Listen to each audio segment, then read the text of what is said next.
ಒಂದು ಉದ್ಯೋಗ ಸಿಕ್ಕರೆ ಸಾಕೆಂದು ಹಪಹಪಿಸುವ ಈ ದಿನಗಳಲ್ಲಿ ಇಷ್ಟಪಡುವ ಅರ್ಹತೆ ಅಭಿರುಚಿಗೆ ತಕ್ಕಂತೆ ಉದ್ಯೋಗ ಸಿಕ್ಕರೆ ಅದು ಅವರ ಅದೃಷ್ಟ ಮತ್ತು ಪುಣ್ಯದ ಫಲ. ಆದರೆ ಈ ಅದೃಷ್ಟ ಎಷ್ಟು ಜನರಿಗಿದ್ದೀತು? ಯಾವುದೇ ಒಂದು ಕೆಲಸ, ಸಂಬಳ ಅಂತ ಒಂದಷ್ಟು ಹಣ ತಪ್ಪದೆ ಪ್ರತಿ ತಿಂಗಳು ಸಿಗುತ್ತದಲ್ವಾ? ಹೇಗೋ ಬದುಕು ಸಾಗಿಸಿದರಾಯಿತು ಎಂದು ನಿಟ್ಟುಸಿರು ಬಿಡುವವರ ಸಂಖ್ಯೆಯೇ ಜಾಸ್ತಿ. ಹೀಗಾಗಿ ಹಾಳಾದ ಕೆಲಸ ಏನು ಭವಿಷ್ಯವಿದೆ, ಇಲ್ಲಿ ಕತ್ತೆಯ ಹಾಗೆ ದುಡಿಯಬೇಕು ಎಂದು ಹಲವಾರು ಜನರ ಮನಸ್ಥಿತಿ ಆಗಿರುತ್ತೆ. ನಮ್ಮ ಮನೋಭಾವ ಮನೋಧರ್ಮಕ್ಕೆ ಹೊಂದಾಣಿಕೆಯಾದ ಉದ್ಯೋಗ ಸಿಕ್ಕರೆ ಅನುಮಾನನೇ ಇಲ್ಲ, ಸಂತೋಷ ನೆಮ್ಮದಿ ನಮ್ಮದಾಗಿರುತ್ತೆ. ಆದರೆ ಅದೇ ಅಂತ ಉದ್ಯೋಗದಲ್ಲಿ ಏಕತಾನತೆ ಅಥವಾ ಬೇಜಾರನ್ನು ಹೋಗಲಾಡಿಸಲು ಮತ್ತೊಂದು ಉಪಾಯವಿದೆ.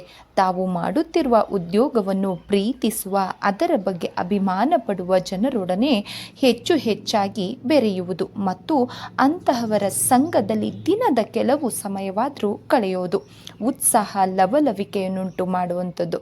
ಅದು ನಮ್ಮ ಅಂಟು ರೋಗವಿದ್ದ ಹಾಗೆ. ಉಲ್ಲಾಸಿತ ಲವಲವಿಕೆಯ ವ್ಯಕ್ತಿಗಳ ಜೊತೆಯಲ್ಲಿ ಸ್ವಲ್ಪ ಹೊತ್ತು ಕಳೆದರೂ ಸಾಕು, ಬೇಜಾರು ಮರೆಮಾತಾಗುತ್ತೆ.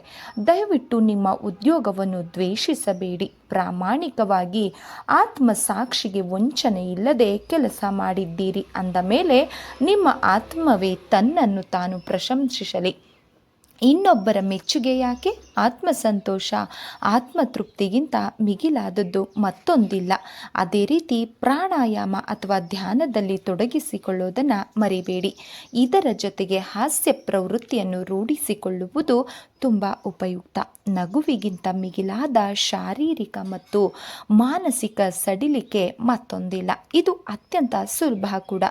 ನೀವು ಮಾಡುತ್ತಿರುವ ಉದ್ಯೋಗವನ್ನು ಬದಲಾಯಿಸಲು ಸಾಧ್ಯವಿಲ್ಲವೆಂದ ಬಳಿಕ ನಿರಾಶೆ, ಅತೃಪ್ತಿಯ ಗುಣಗಾಟ ಬೇಡ.